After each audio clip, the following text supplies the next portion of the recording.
Bismillah ar-Rahman ar-Rahim. Alhamdulillahi Rabbil Alameen. Wassalatu wassalam ala Sayyidina Muhammad wa ala alihi wa sahbihi ajma'in.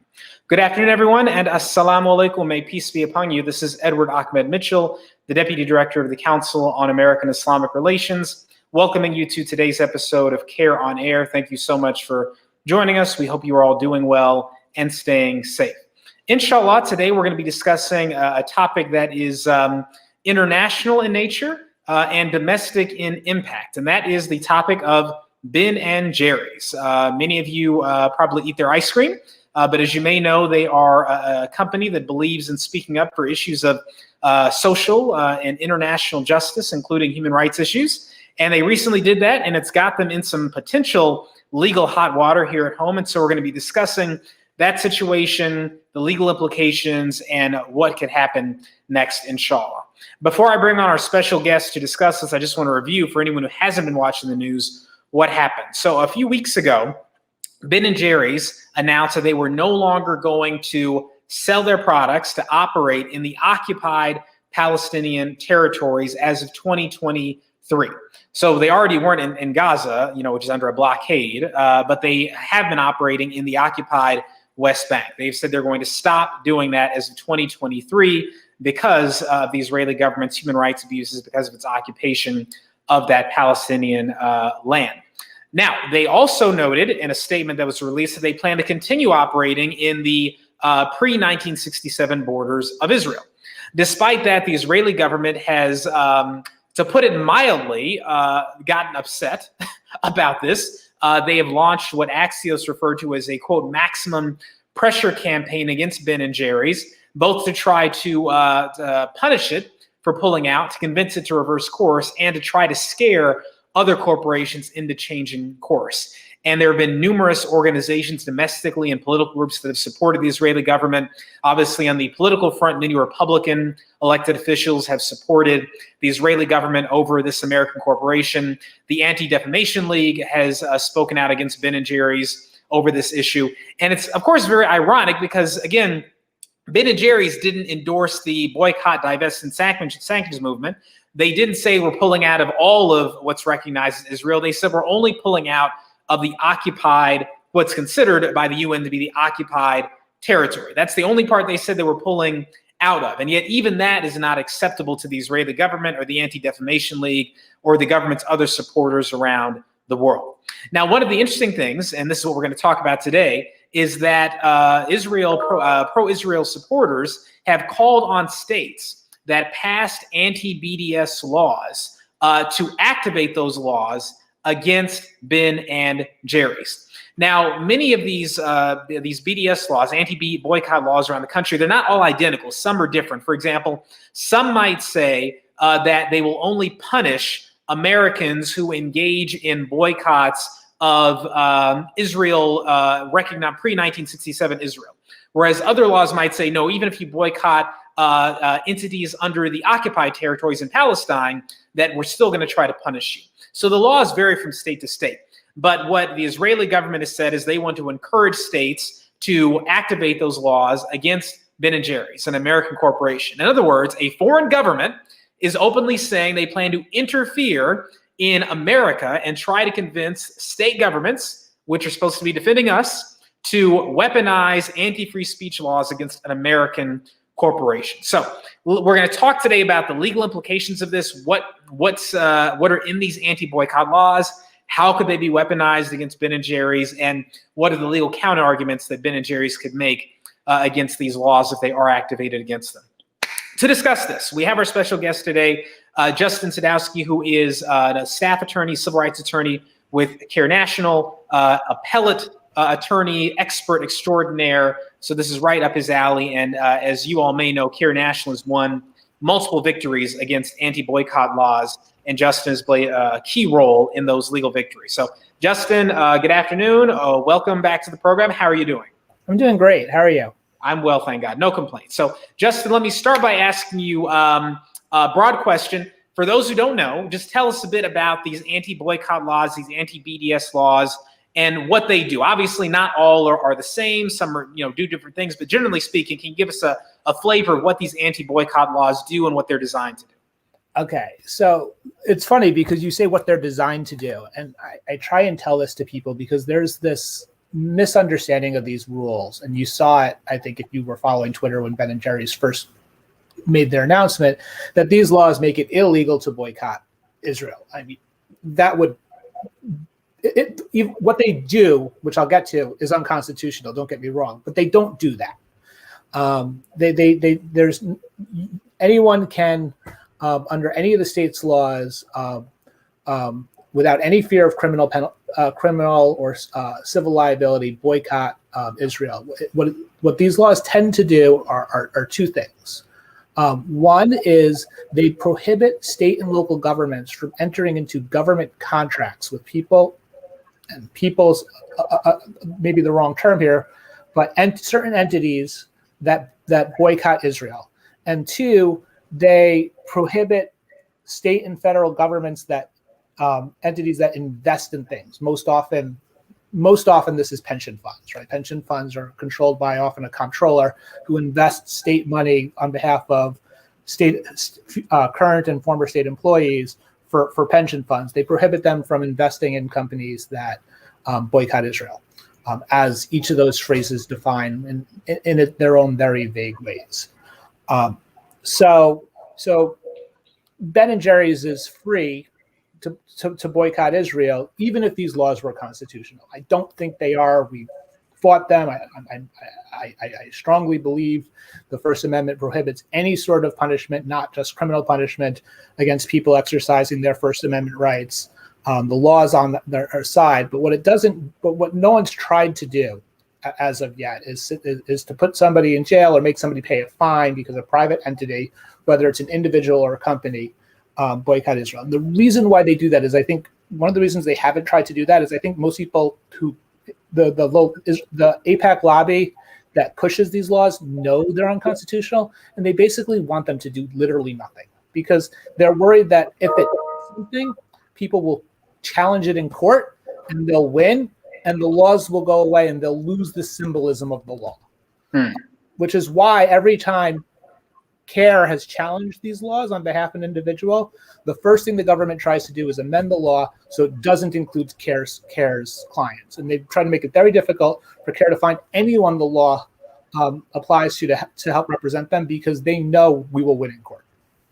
That's fast. I mean, that's interesting points all around. So number one, you pointed out the symbolic value of this, right? That it may not even be about the practical impact because rarely, especially if the state has a high financial bar, which some states have done now to avoid being sued, it may not often impact people in theory, but the main goal is to send a message. Yes. Right, that it's not acceptable to speak up for Palestinian human rights. It's not acceptable to engage in boycotts, and we are going to send that message from the state. And yes, if it so happens that you want a job to work for the state or you're a business wants to contract with us, you might not be able to do that. We might ban you from doing that if you engage in a boycott. So as you noted in Texas, when you won there, the state changed the law to increase the amount of money that have to be paid a contract. And then in Georgia, the same thing. When we won there, at least preliminarily, we won an initial ruling.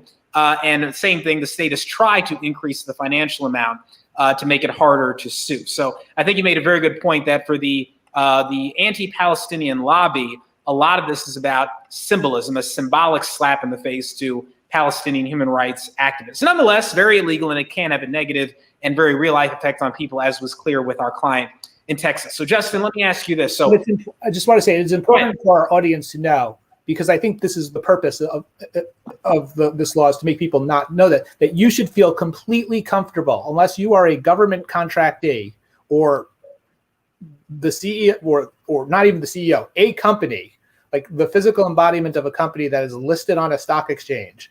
You absolutely can boycott Israel, and there will be no consequences, constitutional or unconstitutional, affecting you at all, because that is an effect. They try and hoodwink people who want to enforce their rights into thinking they can't do it when they absolutely can.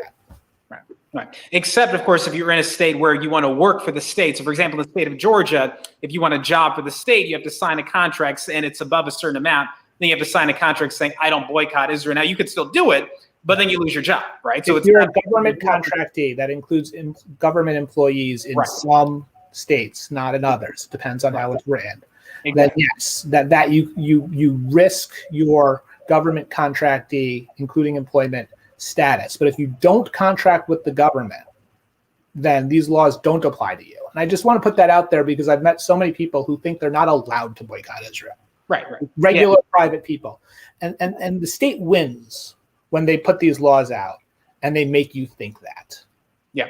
That's a good point. So everyone should be very clear on that. You can, and by the way, even if you are a company or you are an employee, yes, you can too. You might have to sue to make sure you can keep your contract or keep your job, and that's what we're here for. But you can as well. Now, Justin, let's talk about Ben and Jerry's. So, is the Israeli government is blowing smoke when it says we want states to activate these anti-BDS laws, or is there a way the state could activate these laws to harm Ben and Jerry's? For example, if a state, I don't know, is a state university sells ice cream or something from Ben and Jerry's. I mean, is there some way that states could activate these laws to harm the company Ben and Jerry's? They're mostly blowing smoke, and I need to step back to explain it. You can't. Ben and Jerry's is a wholly owned subsidiary of a company called Unilever. Right. Unilever is a large Dutch company that sells most of the ice cream we eat. They sell Ben and Jerry's, but they also sell Talenti, which is, by the way, very tasty. They sell Breyers. They sell Good Humor, which is the #1 ice cream brand throughout the world. They also sell Axe body spray. They sell Dove soap. They sell Lipton tea and a number of other consumer goods, mostly in the food and beverage and like cleanliness, soaps and body care industries. That's their dominant field. So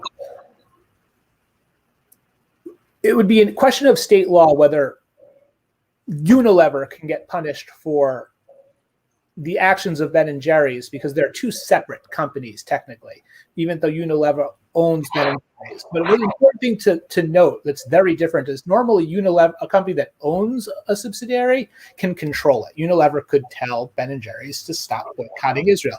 That's not the case here, because as part of a special deal when Ben and Jerry's used to be its own company, sold itself to Unilever in 2002, they agreed as part of the contract that because Ben and Jerry's social justice brand was its brand, that it would be controlled by a social justice oriented independent board of directors that were not answerable to Unilever. So Unilever can't tell Ben and Jerry's not to do this. This is outside of Unilever, which, trust me, has no interest in social justice. So punishing Unilever would actually have no effect, because Unilever can't do anything about this. They can only punish Ben and Jerry's, and the most Unilever can do is divest itself of Ben and Jerry's. It's kind of ironic. Yeah, so that's interesting. That's a very good point. I'm glad you mentioned that, this unique arrangement that Ben and Jerry's made. Their founders and the company itself, has this strong belief in advancing causes of justice, and so they wrote that into their contract when they sold to Unilever. So, all right, very well. So then, unlikely that states could punish Ben and Jerry's in any real. I mean, maybe they can stop selling ice cream in public universities and all that. But that's another question. Go ahead. Because what it does is prohibit contracts with Ben. It would prohibit contracts with Ben and Jerry's. Right. So if you were running a university, a state-run university, and it would prevent the state-run university from renting a space to Ben and Jerry's, because contracts. But as far as I can tell, none of them apply to subcontractors. So if a state university subcontracted to Aramark, which does food services, or let's say, like a Giant, or like some sort of like store, that wouldn't affect the store's rights to sell Ben and Jerry's. And since Ben and Jerry's isn't typically, other than the Ben and Jerry's like stores that they have, aren't typically in the business of directly contracting with entities. They sell goods to people. I guess the local university in a state where there wasn't a minimum amount that the contract, where even $1 was too much, I guess that would prevent the state government from buying Ben and Jerry's ice cream for a catered party. in terms of what Ben and Jerry's does is tiny beans. If you apply it to all Unilever, that becomes true of body spray as well, but doesn't change the equation much. What the only way it would change the equation is it would, if it was applied to Unilever more broadly, allow states to force the divestment of, because you can buy stock in Unilever, you can't buy stock in Ben and Jerry's. So they could force any government entities that has stock in Unilever to divest. I don't know how much that would affect their stock price. But again, first, the law would have to apply to owners of a closely held company. Most of them on its face that I've read, I haven't seen any that on its face do that, though. Again, it's a question of state law, and motivated state lawyers can misinterpret their own laws, how, in all sorts of ways.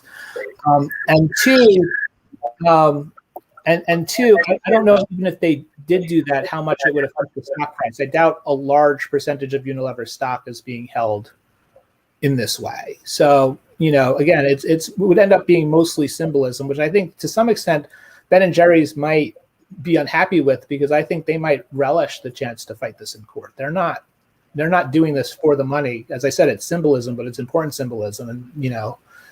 And they, as a social justice organization, might relish a fight just like we relish it to defend free speech.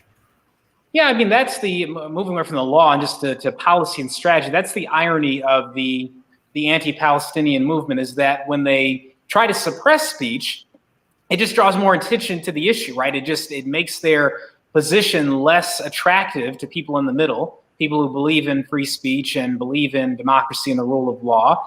And it raises the question, what are you trying to hide? Why are you so terrified of an ice cream company saying we don't want to sell ice cream? Not even in Israel pre-1967, but in the occupied Palestinian territory. Just raises all sorts of interesting questions. So I would argue not a smart strategic move, but the Israeli government I've never accused of making smart strategic moves. Anyway, Justin, so we've got litigation ongoing in multiple states about this issue, including Georgia. And my understanding is that, if this arises again, if we have more clients, corporations or individuals who are impacted by these anti-boycott laws, they can reach out to CAIR for legal assistance, and we'd be happy to consider the complaint they present and whether or not we can assist. They can go to CAIR.com to submit a complaint if they have any issues with these boycott laws in a state where they've been passed. And I believe they've been passed in, over 30 states? I think it's about 35.